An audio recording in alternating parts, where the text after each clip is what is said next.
Quand on connaît un peu la réputation de Victor Hugo, on peut imaginer beaucoup de choses.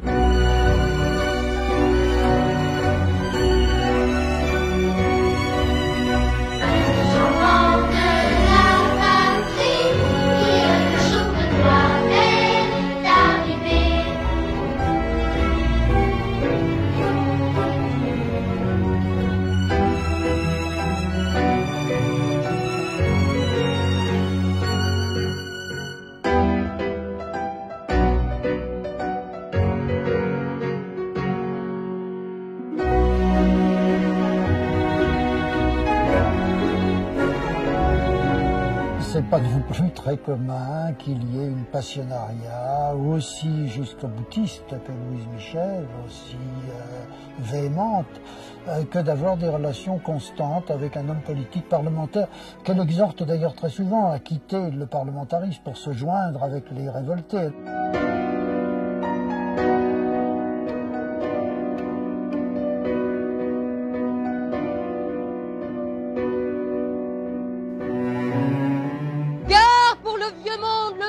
Les femmes diront c'est assez comme cela.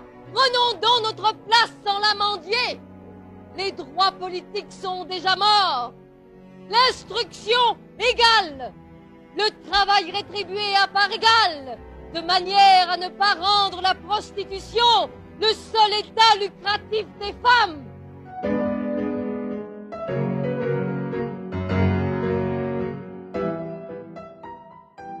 La première fois que l'on défend sa cause par les armes, on vit sa lutte si complètement qu'on n'est plus soi-même qu'un projectile.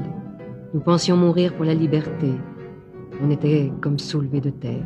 Le 18 mars, au moment où on enlève les canons, elle est là. Elle est là quand les femmes repoussent la troupe. Elle est là quand on fraternise. Elle est là quand on fusille les généraux. Elle est constamment là. Elle se bat à la fin, pendant la semaine sanglante, dans le cimetière de Montmartre, où miraculeusement elle est épargnée, elle n'est pas faite prisonnière. Et c'est un soldat qui souvent d'ailleurs combat en tenue de garde nationale.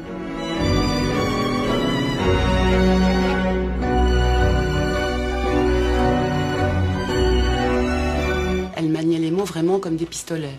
Elle les maniait comme quand elle combattait dans la rue. Le procès se termine en se présentant au juge et en disant « tuez-moi ». Elle s'est comportée comme un soldat tout le temps, mais avec des mots.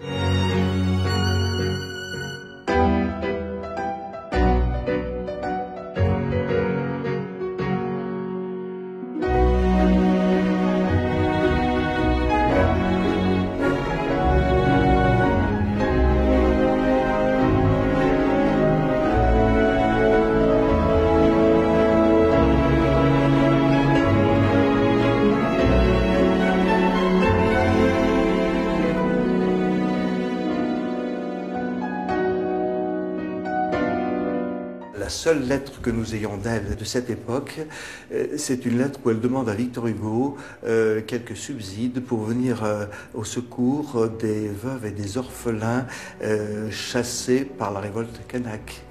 Donc elle pense avant tout aux victimes européennes.